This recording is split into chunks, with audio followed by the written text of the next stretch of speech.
नमस्कार दोस्तों, मैं अनुराग तिवारी आपका अपने YouTube channel Tiwari legal solution में हार्दिक स्वागत करता हूं और आपसे निवेदन करता हूं कि आप मेरे इस चैनल को सब्सक्राइब करें, जिससे मेरे हर वीडियो के बारे में आपको जानकारी मिलती रहे। दोस्तों, आज का मेरा विषय है दहेज उत्पीड़न। दोस्तों, दहेज उत्पीड़न 498A IPC सेक्शन है। इस सेक्शन में ये बताया गया है कि अगर कोई पत्नी अपने पति के ऊपर दहेज के लिए परेशान करना, दहेज के लिए मानसिक प्रताड़ना देना, दहेज के लिए शारीरिक प्रताड़ना देना, इस प्रकार की कोई शिकायत करती है तो उस पति के ऊपर और उसके घर वालों के ऊपर 498A का मुकदमा आरोपित किया जाएगा। मतलब अगर कोई पत्नी चाहे तो अपने पति के ऊपर और अपने पति के घर वालों के ऊपर, ससुराल वालों के ऊपर ये मुकदमा दर्ज करवा सकती है और इसमें गिरफ्तारी करने का पुलिस को पूरा अधिकार है, पूरा पावर है।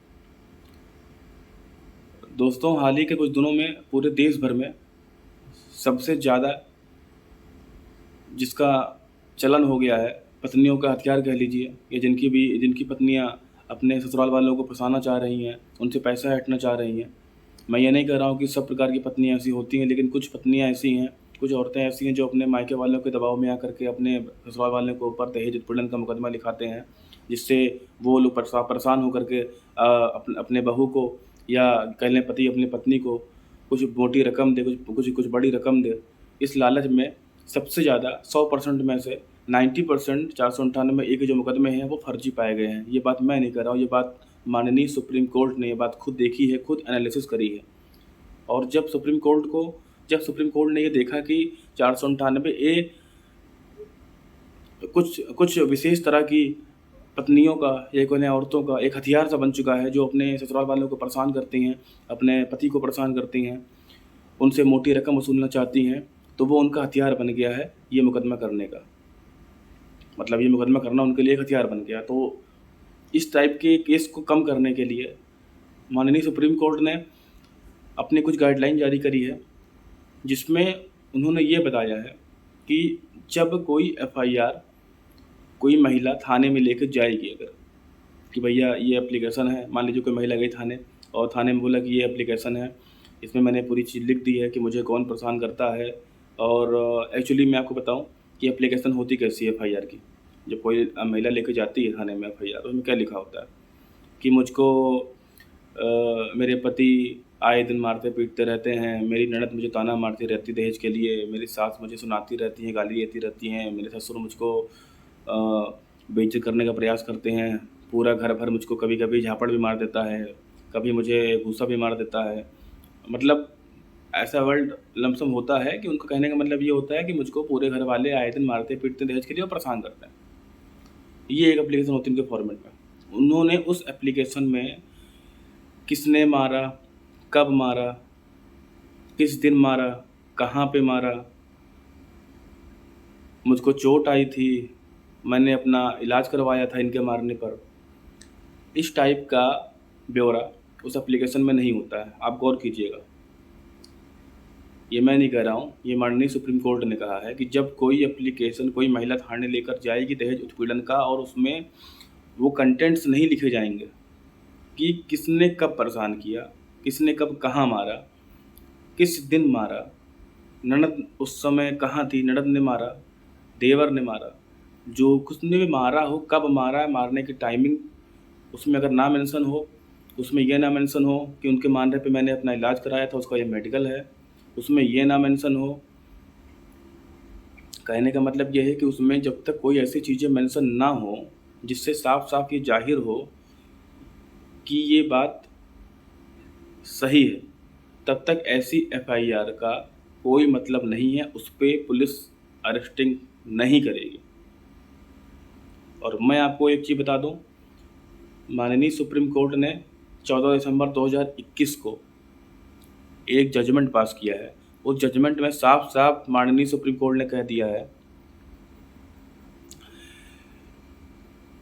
केस का नाम है Mirza Iqbal versus state of Uttar Pradesh, जो कि 2021 में जजमेंट आया था, जिसमें लड़की वाले ने लड़कों वालों के ऊपर, मतलब पति के साथ साथ घर के 7 सदस्यों का नाम FIR में लिखा दिया था।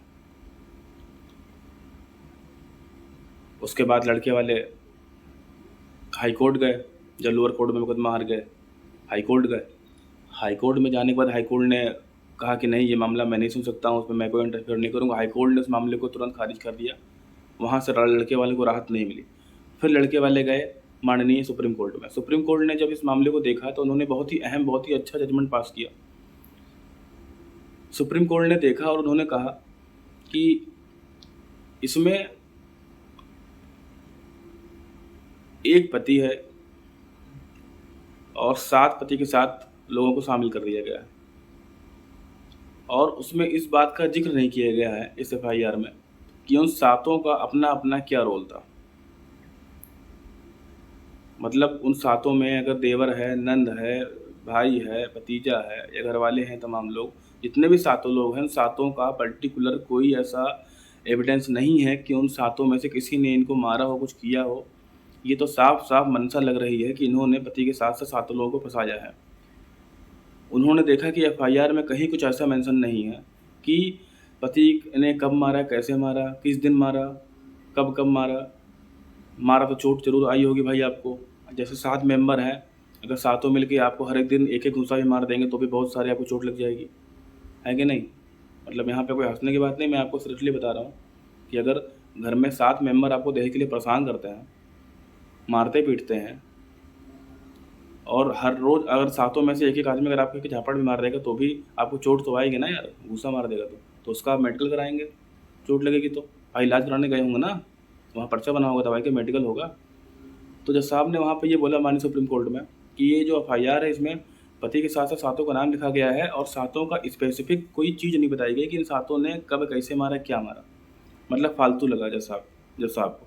तो उन्होंने ये पूरा मामला ख़त्म कर दिया और बोला कि अब आगे से 498A में अगर कोई भी ऐसा मामला आएगा तो संबंधित राज्य के उच्च न्यायालयों को ये अधिकार होगा कि वो अपने 482 सीआरपीसी के अंतर्गत दिए गए पावर का इस्तेमाल करके इस तरह के एफआईआर को क्वैश कर दें।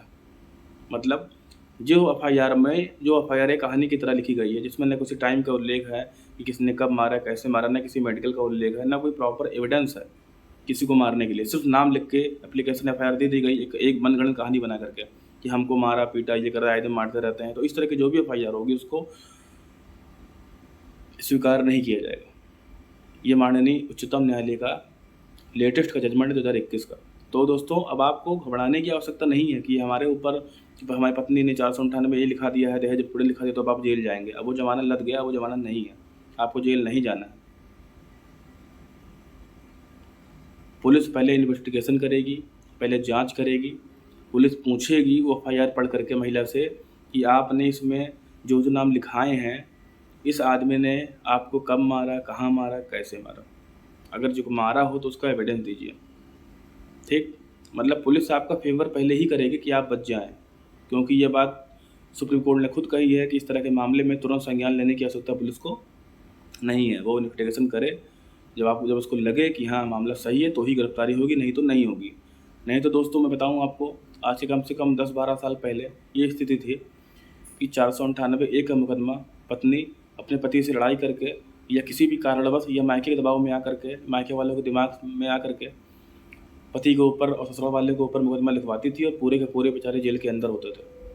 तो जब इस तरह की घटनाएं देश भर में बढ़ने लगी बहुत ज़्यादा, और सुप्रीम कोर्ट ने खुद यह पाया कि ये तो कई मुकदमे इस तरह के फर्जी हैं 498A में, तो तुरंत सुप्रीम कोर्ट ने ये चीज़ कही कि अब जो भी मुकदमे 498A के थाने में आएंगे एफआईआर पंजीकृत होने के लिए, उसको बिना इन्वेस्टिगेशन किए, बिना कुछ किए आप किसी की अरेस्टिंग नहीं करेंगे जब तक उस एफआईआर में कंटेंट्स क्लियर नहीं होंगे कि मुझे किस दिन को मारा गया, किस तारीख से ये स्टार्ट हुआ, अगर मुझे मारा गया तो मेरा मेडिकल ये सामने है। मतलब सिर्फ मनगढ़ंत कहानी बना करके नहीं आपकी एफआईआर चलेगी, आपको एविडेंस देना पड़ेगा एफआईआर में। ये नहीं कि हम पति से गुस्सा हो गए, हमने पति का नाम लिखाया, साथ में पूरे घर वालों का नाम लिखा दिया, मुकदमे में डाल दिया फंसाने के लिए, नहीं। अब इन्वेस्टिगेशन होगी इस पर। खुद जो हमारे जो अभिभावक न्यायपालिका है सुप्रीम कोर्ट, उसका ये आदेश है, अगर कोई भी इस चीज़ को उल्लंघन करते हुए दिखे तो आप संबंधित पुलिस अधिकारी की शिकायत सीधे अपने उसके उच्च अधिकारी से, या आप माननीय सुप्रीम कोर्ट में एक हाई कोर्ट में एक रिट भी फाइल कर सकते हैं इसको लेकर के, ये गलत हो रहा है। दोस्तों इसी से मिलता जुलता एक जजमेंट आया था आपको मैं बताऊं, Geeta Malhotra versus state of UP 2012 में, उसमें सुप्रीम कोर्ट में जब लड़के वाले गए तो जज साहब ने जो FIR देखी तो उसमें देखा कि उसमें जो उसकी उसकी ननद थी और उसके भाई लोग थे, वो उस जगह पे रहते ही नहीं थे। मतलब लड़की के पति के साथ वो रहते ही नहीं थे और उनका नाम उसमें डाल दिया गया था दहेज उत्पीड़न में। तो भी सुप्रीम कोर्ट ने ये कहा कि जो इस तरह की FIR होंगी उसको माना नहीं जाएगा, उस पर किसी की अरेस्टिंग नहीं होगी, उस पर किसी को जेल नहीं होगी। पहले इन्वेस्टिगेशन करें, जिसका नाम आप लिखाए हैं उसका स्पेसिफिक रूल बताएं आप एविडेंस के साथ, तब आपकी FIR मान होगी, वरना नहीं होगी। इसी प्रकार का जजमेंट आया था Ramesh versus state of Tamil Nadu में, उसमें भी सेम ही रूलिंग बताई गई, सेम यही केस लॉ दिया गया उसमें कि जो नामों आपने दिए हैं FIR में, दहेज उत्पीड़न के FIR में, उसमें वो सब नाम वाले लोग उस घर में रहते हैं कि नहीं रहते हैं, उसका प्रॉपर एविडेंस चाहिए। अगर रहते हैं तो उन्होंने कब मारा, कैसे मारा, कितनी बार मारा, मतलब आपको कुछ ऐसे एविडेंस पेश करने होंगे लड़की वालों को कि जज साहब को लगे या पुलिस वालों को लगे कि आपकी बात सही है। तो अब ये वो वक्त चला गया कि 498 गए थाने में और FIR लिख के दे दिया कि हमको ये मार रहे थे, ऐसे कर रहे थे, वैसे कर रहे थे, जो कुछ भी हो, बिना किसी प्रॉपर डेट के, बिना किसी प्रॉपर स्पॉट ऑफ प्लेस के FIR दर्ज नहीं होगी, आप जेल नहीं जाएंगे। तो आप एकदम निश्चिंत रहिए, आप खुश रहिए। अब दहेज उत्पीड़न का मामला पहले की तरह इतना पेचीदा नहीं रहा कि आपको जेल हो जाएगी। दोस्तों, अगर आपको कोई समस्या हो, कुछ भी लीगल समस्या हो हमारे इस टॉपिक के बारे में या कोई भी टॉपिक हो, तो आप मुझको मेरे व्हाट्सएप नंबर, जो कि इस वीडियो में भी बीच बीच में शो हो रहा होगा, उस पर व्हाट्सएप कर सकते हैं या मुझे कॉल कर सकते हैं। मैं आपका हर लीगल प्रॉब्लम को सॉल्व करने में आपकी मदद करूँगा। दोस्तों, नमस्कार, जय हिंद।